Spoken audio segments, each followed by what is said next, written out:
हमारे साथ वैभव दीक्षित जी के पिताजी श्री राम दीक्षित जी हैं। हम नमस्ते। पहले तो बहुत बहुत धन्यवाद आपको भी धन्यवाद कि आप मीडिया से जुड़े लोग हम तक आए हैं, और हमें खुशी है कि हमारे इत्र पे आप कुछ कहना चाहते हैं। आपके माध्यम से जनता तक, सरकार तक हमारी बातें पहुंचेंगी। जी बिल्कुल। कन्नौज में हम आभारी हूँ। कन्नौज में हम थे तो अक्सर जब भी कई जगह बात हुई तो चंद्रवली एंड सन्स का नाम अक्सर चर्चा में आया। तो हाँ, निसंदेह ये 1911 में मेरे ग्रैंडफादर ने स्टार्ट किया था। 1911 एंड यहाँ एक गांव पड़ता है कन्नौज जिले में ही, तिरवा तहसील के अंतर्गत आता है। तिरवा तहसील के अंतर्गत आता है। ग्राम है होलेपुर, वहाँ के रहने वाले थे। मेरे बाबा 2 भाई थे। छोटे भाई का नाम था मूलचंद, वो गांव में ही रहे, और बड़े बाबा यानी मेरे पिता मेरे बाबा पंडित चंदबली वो कन्नौज आ गए। यहाँ उनका ननिहाल था। अच्छा, आपके ग्रैंडफादर का यहाँ ननिहाल था। यहाँ आके उन्होंने 150 रुपये से कारोबार चालू किया था। अच्छा, 150 रुपये से 150। उसके बाद उन्होंने 2 गया जी में दुकानें, 2 रंगून में दुकानें, एक कलकत्ता में दुकान। रंगून की जो दुकानें हमारी थी, जो शोरूम थे, वो द्वितीय विश्व युद्ध के दौरान चले गए थे। राजनीति पर हम लोग जब बात हो रही है, इस समय चुनाव का माहौल भी है, तो हम बात करेंगे। अक्सर सुना जाता है व्यवसायी वर्ग जो है उनको मोदी गवर्नमेंट सपोर्ट भी कर रही है, बड़े व्यवसायियों को, लेकिन छोटे व्यवसायी जो हैं वो अक्सर परेशान हो रहे हैं इस गवर्नमेंट में। नहीं, ऐसा कुछ भी नहीं है। मैं छोटा ही व्यवसायी हूँ और मुझे नहीं लगता कि गवर्नमेंट ने मुझे परेशान किया। भाजपा गवर्नमेंट जब से आई है, मैं व्यापार कर रहा हूँ। रात को 2 बजे भी निकल जाता हूँ, पूरे इंडिया में बाई रोड जाता हूँ, और मुझे कभी भय नहीं लगता है। अभी इत्र के ही व्यवसायी थे जिनके घर बहुत बड़ा छापा पड़ा था ईडी का, बहुत सारे पैसे मिले। वो एग्जैक्ट वो इत्र के व्यवसाय से ही वो पैसे, वो जो टैक्स चोरी थी वो थी। यस। अभी इतना मेरे को डीपली मैं नहीं जानता हूँ, अभी उन्होंने कैसे क्या किया था वो उनका सब्जेक्ट है। लेकिन जब रेट पड़ा था तो पैसा बरामद हुआ था 196 करोड़ करके। वो न्यूज़पेपर के थ्रू, आपके थ्रू जाना था। बिल्कुल। वो चूँकि वो किसी से टच नहीं रखता था। वो जो कितनी दूर है वो उनका व्यवसाय नहीं थे, वो केमिकल का काम करते थे। अच्छा, इत्र व्यवसायी नहीं थे, वो केमिकल का काम होता था। परफ्यूमरी लाइन में एक चीज़ होती है जिसको हम लोग सिंथेटिक के नाम से हम लोग जानते हैं। ये नेचुरल, जहाँ आप बैठे हो नेचुरल का काम करते हैं, वो लोग केमिकल एंड सिंथेटिक, जिसको हम लोग अपनी भाषा में बोलते हैं, उसका काम करते हैं। जैन ब्रदर्स हैं वो, यही पड़ोसी हैं हमारे। अच्छा, जैन ब्रदर्स 2 किलोमीटर दूर होगा यहाँ से उनका घर। 2 किलोमीटर के जैन ब्रदर्स के नाम से उनकी। जैन ब्रदर्स ने उनका नाम, फर्म का नाम तो कुछ और है। पीयूष जैन, अमरीश जैन करके हैं। मैंने उनको 31 साल पहले देखा था। वो तो अभी सड़क पे भी निकलते हैं तो वो खुद ड्राइव करके निकलते हैं, ड्राइवर नहीं रखते। वो अपना उनका सब्जेक्ट है। मेरा उनसे कोई लिंक भी नहीं। कि उनके यहाँ जब छापा पड़ा तो बाकी इत्र व्यवसायियों के अंदर कुछ डर का माहौल, या माहौल किस तरह का माहौल, आप लोगों को किस तरह का माहौल, कुछ लगा कि हमें भी कुछ इस तरह का फेस करना पड़ सकता है, या फिर किस तरह डर का? निसंदेह हर व्यापारी डरता है, चाहे वो मेरी लाइन से जुड़ा हुआ हो चाहे ना हो। लेकिन मेरे नगर की रेट थी और काफ़ी बड़ी रेट थी, किसी पान मसाला से रिलेटेड थे वो लोग, और भाई तो आया था दैट डेट में, बट किसी और को परेशान नहीं किया गया, आज तक नहीं परेशान किया गया। वो भी गुट के मतलब जो पान मसाला था उसको ही वो उनका केमिकल ब्लाइंडिंग करके देते थे किसी को। अच्छा। अभी किसको देते हैं ये उनका सब्जेक्ट है, कोई किसी के बारे में नहीं जानता है। आप इस बिजनेस में हैं और थोड़ी कन्नौज में हम लोग राजनीति के तहत आए थे, जो राजनीति चुनावी चर्चा थी। इस समय किसकी सरकार कन्नौज में बनती हुई? मतलब पिछली बार तो डिम्पल यादव जी यहाँ चुनाव लड़ी थी और 12,000 वोट के अंतर से उन्होंने, सुब्रत पाठक ने उन्हें हराया था। इस बार अखिलेश यादव खुद मैदान में है और जैसा बहुत सारा काम भी उन्होंने, अखिलेश यादव ने किया है। क्या मामला रहा कि जो समाजवादी पार्टी का गढ़ कहा जाने वाला कन्नौज, वहाँ पे समाजवादी पार्टी का वो जो गढ़ था वो टूट गया और भारतीय जनता पार्टी के सुब्रत पाठक ने 19 में जीत हासिल की? क्या माहौल, कुछ क्या कारण था उसका? एक्चुअली अखिलेश जी ने विकास किया, उन्होंने अपने निजी लोगों का भी बहुत विकास किया। कन्नौज विकास तो किया, लेकिन उनके जो निजी चंद लोग थे उनके विकास को ज़्यादा ध्यान दिया गया, और आज की डेट में वही विनाश का कारण बना। 2019 का चुनाव भी इसी कारण हारे, और 2024 का भी हारेंगे। क्यों हारेंगे? मोदी जी ने देश के लिए क्या नहीं किया है। चाहे मोदी जी की आप किसी नीति को ले लें, राम मंदिर तो अभी आया है, हर गरीब को राशन मिल रहा है, हर बिना भेदभाव के 140 करोड़ देशवासी को जो अपना परिवार बताता हो, इससे बड़ा कहाँ मिलेगा आपको सेवक, जिसने अपने लिए कभी कुछ सोचा ही नहीं, जिसने अपनी माँ को अपने पास नहीं रखा, उससे बड़ा कौन होगा। बार बार वहीं प्रदेश सरकार की बात, योगी आदित्यनाथ जी हैं, इनको अगर हम श्री योगी आदित्यनाथ जी के साथ कर्म योगी आदित्यनाथ जी कहें तो मुझे गर्व होगा, क्योंकि आदित्यनाथ जी योगी आदित्यनाथ जी कह के नाम से जानती है पूरी दुनिया, लेकिन वाकई कर्मशील आदमी है। मुझे गर्व है कि अगर पूरा देश मोदी और योगी जैसा हो जाए तो ये देश वाकई मेरा भारत महान कहलाएगा। लेकिन जैसे आप क्वालिटी बता रहे हैं, विपक्ष हमेशा इसे कहता है कि वो परिवार छोड़ के रहे हैं, अपने परिवार का उन्होंने साथ नहीं दिया। योगी जी को हमेशा लोग कहते रहते हैं कि उनकी बहन उत्तराखंड में जिस हालत में है वो सपोर्ट नहीं करते हैं। अक्सर महिलाएं या फिर विपक्ष हमेशा ये आरोप लगाता रहता है कि परिवार के दर्द को ये लोग नहीं जानते हैं। नहीं, ये कहना आपका गलत है। ये जो चेयर जिस पे आज मोदी जी योगी जी बैठे हैं, ये परिवार के लिए नहीं बनी है, ये किसी व्यक्तिगत की नहीं है, ये पूरे 140 करोड़ लोगों की चेयर है। इस पे किसी माँ का, किसी बहन का, किसी भाई का अधिकार नहीं है। ये कोई प्राइवेट लिमिटेड कंपनी नहीं है जिसमें अपने दामाद, अपने बहनोई, अपने चाचा, अपने भतीजे, अपने कजिन सबको आप बना दो सांसद विधायक। जमीन से जुड़ा हुआ आदमी मुख्यमंत्री बनता है। ये भारतीय जनता पार्टी एक पहला दल हमने देखा है, 35 साल से मैं देख रहा हूँ, जो वाकई ज़मीन से जुड़े लोगों को ज़मीन से उठा के मुख्यमंत्री के पद तक पहुँचाते हैं, प्रधानमंत्री तक पहुँचे हैं। नहीं तो कभी कांग्रेस के राज में मैंने देखा है प्राइवेट लिमिटेड कंपनी थी, जो आएगा गांधी परिवार के लोग जाने, सोनिया जी जाने, राहुल जी जाने, प्रियंका जी जाने। अभी इस बार तो राहुल गांधी और इंडिया अलायंस समाजवादी पार्टी एक हो गई है और बहुजन समाजवादी पार्टी अलग से लड़ रही है।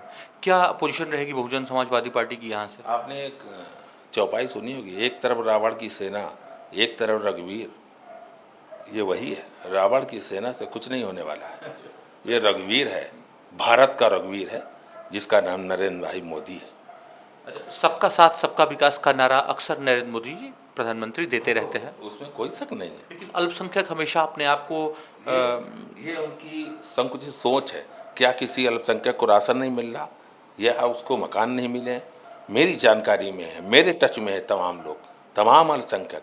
मेरे यहाँ 2 अल्पसंख्यक काम कर रहे हैं जिनको मिली है, उसको क्या बोलते हो आप लोग, मकान दिया गवर्नमेंट ने, आवास, प्रधानमंत्री आवास योजना के तहत उनको मिला हुआ है। और पहले राशन क्या करता था, राशन आपके नाम का है और ब्लैक में बेच दिया जाता था। अभी उन्होंने वो सिस्टम कर दिया है, कोई किसी को चीट कर ही नहीं सकता। अरे ऐसा शासक होना मुश्किल है, 10 सदियों बाद मिला है। ये भारत का सौभाग्य है कि मोदी और मोदी अब इस बार वाकई 400 पार है। 400 पार का जो नारा है वो आपको प्रति निसंदेह कन्नौज से क्या अंतर रहेगा जीत का? कौन जीतेगा और क्या अंतर रहेगा? जीत और हार के बारे में अभी कहना मुश्किल है। उसकी वजह ये है कि आंकड़े आप लगा रहे हैं कि कितने से जीतेंगे, लेकिन मैं ये समझता हूँ कि मोदी और योगी जी की नीति हमको जीत के तट पर ले जाएगी। क्योंकि यहाँ स्वयं अखिलेश जी आके लड़ रहे हैं और उनके फैमिली के लोग भी हैं, क्योंकि राष्ट्रीय नेता हैं, और वो अपने आप को शो कर रहे हैं कि मैं बहुत ऐसा हूँ वैसा हूँ। पहले तो उन्होंने अपने भतीजे को लड़ाया था, तेज प्रताप जी को, उनका डिक्लेयर किया था, उनको फील हुआ, एंड उनको कन्नौज लोकल के जो समाजवादी लोग थे उनको जाके बोला कि ये तो एक तरफा चुनाव हो जाएगा, तब वो आके लड़े हैं। तेज प्रताप जी को ये लग रहा था कि एक तरफा भारतीय जनता पार्टी को नहीं लग रहा था, समाजवादी के प्रत्येक व्यक्ति को लग रहा था। अच्छा, कि यहाँ से अगर यादव को छोड़कर, अच्छा, कि अगर अखिलेश यादव को छोड़ के कोई भी यहाँ से लड़ता है निसंदेह जमानत जब्त होती। अच्छा, और अभी भी मैं कह रहा हूँ कि योगी जी मोदी जी की नीतियों के आगे सब कुछ फेल है, सब मतलब बेकार है। ये अगर आपके हिसाब से ये कहा जाए कि जो भी जनता है, वो जनता का वोट जो है वो सिर्फ केंद्र में मोदी और योगी को देख के ही दिया जा रहा है, क्या प्रत्याशियों का को वैल्यू कम पब्लिक दे रही है? नहीं नहीं, प्रत्याशी भी देख रही है, ऐसा नहीं है, प्रत्याशी को भी देख रही है। अभी आप देखो, प्रत्याशी के रूप में अगर देखें अखिलेश जी, अभी मुख्तार अंसारी जी का निधन हुआ था इस जेल के, तो वहाँ पे जाना अखिलेश जी ने उचित समझा था। लेकिन पूर्व मुख्यमंत्री बाबू कल्याण सिंह जी, जो कि इस प्रदेश के कई बार मुख्यमंत्री रहे, एक मैं उनके घर भी जा चुका हूँ, अखिलेश जी के भी घर जा चुका हूँ, उनके यहाँ जाना उचित नहीं समझा। क्या ये उनका न्याय है? क्या उनकी ये नीति नहीं बताती है कि वो किस तरह के लोगों को पसंद करते हैं? क्या मुख्तार अंसारी बहुत अच्छा इंसान था? अगर ऐसा है तो अखिलेश जी को क्षमा मांगनी चाहिए। अखिलेश जी आज कहते हैं कि लोधी समाज मेरे साथ है, किस बिना पे कह रहे हैं? मैं बाबू कल्याण सिंह जी मेरे घर पे कई बार आए हैं, बारंबार आए हैं। राष्ट्रीय क्रांति पार्टी दल बनाया था, मेरे बड़े भाई श्री मनोज दीक्षित चुनाव भी लड़े थे और 22,000 के लगभग वोट भी पाया था हम लोगों ने। लेकिन मैं कहता हूँ छिबरामऊ विधानसभा से लड़े थे, कन्नौज। अच्छा, छिबरामऊ विधानसभा से वो चुनाव लड़े? हाँ जी, हाँ जी। और 22,000 के लगभग वोट भी पाया था हम लोगों ने। अब चूँकि आज मैं देख रहा हूँ कि अतीक मारे जाते हैं, अशरफ मारे जाते हैं, मुख्तार मारे जाते हैं, आजम खां जेल में हैं, बड़ी तकलीफ़ हो रही है आपको। अरे तकलीफ़ क्यों हो रही भाई साहब? आजम खान साहब ही क्यों जेल में हैं? यहाँ तो 30 करोड़ मुसलमान हैं, सबको नहीं जेल में डाल दिया गया? जो जैसा करेगा वो वैसा भरेगा। अक्सर उनके अल्पसंख्यक समाज कहता है बकरी चोरी में अल्पसंख्यक आजम खान जी को डाल दिया गया, किताब चोरी में डाल दिया गया, इस तरह के ये सारी बेबुनियाद बातें हैं। उनका मेन मुद्दा क्या है ये मुझसे बेहतर आजम खान साहब जानते हैं। जवाहर यूनिवर्सिटी जो बनाई है, सैकड़ों बीघे ज़मीन ज़बरदस्ती कब्जा कर ली गई है। चूँकि डिप्टी सीएम क्या नेक्स्ट सीएम कर सकते थे आप? समाजवादी पार्टी में जब पार्टी उनकी सरकार थी तो आजम खान का बड़े अदब से नाम लिया जाता था। आजम खान का नाम नहीं लिया, आजम खान का डंडा चलता था। आजम खान नहीं था, अमजद खान था। हाँ, फिल्म वाला अमजद खान, वही शोले वाला, हाँ वही था। आज अगर वो जेल के पीछे है तो कोई कारण है। यहाँ कन्नौज में भी हजारों मुसलमान रहते हैं। कोई एक मुसलमान कह दे मुझे सताया गया? या इस देश में हजारों मुसलमान, लाखों हैं, करोड़ों हैं, क्या किसी को आतंकवादी घोषित कर दिया? जो है वो है। अब किसी आतंकवादी की आप पैरवी करें और संपूर्ण भारतवर्ष देखे, ये कदापि संभव नहीं। हाँ, ये होता था, किसी अन्य सरकारों में होता था। ये भारतीय जनता पार्टी की सरकार है, यहाँ सबके लिए एक ही है। प्रधानमंत्री आप किसको देखना चाहते हैं? मैं मोदी जी को देखना चाहूँगा, क्योंकि मोदी जी विकास के रास्ते पे ले जा रहे हैं। मुझे बड़ी खुशी होती है, बड़ा गर्व से कहता हूँ। और ऑलवेज मैं उनका जो भी कोई भी कमेंट आता है मैं उसको ऑलवेज लाइक करता हूँ। विकास वो आदमी है, उस आदमी में है। जब से प्रधानमंत्री बनारस की सीट से हमेशा जीतते आए हैं, बनारस आपका क्या आना जाना होता है? मैं 35 साल से जाता हूँ, जब से मोदी जी आए हैं। बनारस बदल गया है, पूरा बनारस। बनारस की एक एक गली को उसने 24 कैरेट गोल्ड जैसा बना दिया। आपको विश्वास ना हो, आप खुद जाके देख सकते हैं। नहीं, क्या हम आना जाना तो हम लोगों का होता ही है बनारस। कैसे देखते हैं आप बनारस को? बहुत अच्छा। वहाँ के बनारस के लोगों से मैं मिलता भी हूँ, वो बोलते हैं, ऑलवेज बोलते हैं, मोदी जैसा कोई नहीं।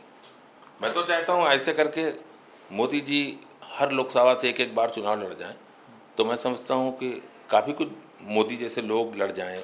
जैसे नितिन गडकरी साहब ने रोड मैप हिंदुस्तान का क्या बनाया है, वो नागपुर से न लड़ के इधर आके लड़ जाएं तो यहाँ का विकास हो जाए, कभी उधर से लड़ जाएं तो उधर का विकास हो जाए, डिफरेंट स्टेटों से लड़ जाएं तो पूरे देश का विकास हो जाएगा। बाकी सांसद थोड़ा कमज़ोर पड़ रहे हैं उनके नहीं, जिनके भी कमज़ोर पड़ रहे हों। मोदी जी हैं, प्रधानमंत्री हैं देश के, और सांसद की अपनी एक गरिमा है, एक उसका लिमिटेशन होता है। आप इस बिजनेस में आप हैं, इस कन्नौज में और कौन कौन सी क्या अल्पसंख्यक भी इस व्यवसाय में हैं, और कितने लोग हैं जो बड़े पैमाने पर काम कर रहे हैं इस समय? अल्पसंख्यक बहुत है, बहुत काम कर रहा है, किसी को कोई परेशान नहीं करता, बड़े प्यार से बिजनेस कर रहे हैं। इसी लंबा व्यवसाय उनका भी है इसी तरह? है ना, हमारे कन्नौज में है मुस्लिम भाई कौन कौन से कुछ लोग जिनका नाम आप लेना चाहेंगे, बड़े लोग, बड़े जो काम अच्छा कर रहे हैं इत्र व्यवसाय में? बहुत बड़ा काम करते हैं। यस मोहम्मद अयूब, मोहम्मद याकूब करके हैं, मलिक साहब करके हम लोग बोलते थे, अभी उनका डेथ हो चुका है, उनके बच्चे लोग देखते हैं। वो भी बहुत पुरानी कंपनी है। लेकिन ऐसा नहीं किसी मुस्लिम को कोई जीएसटी का अधिकारी या अन्य कोई विभाग का अधिकारी परेशान करता हो।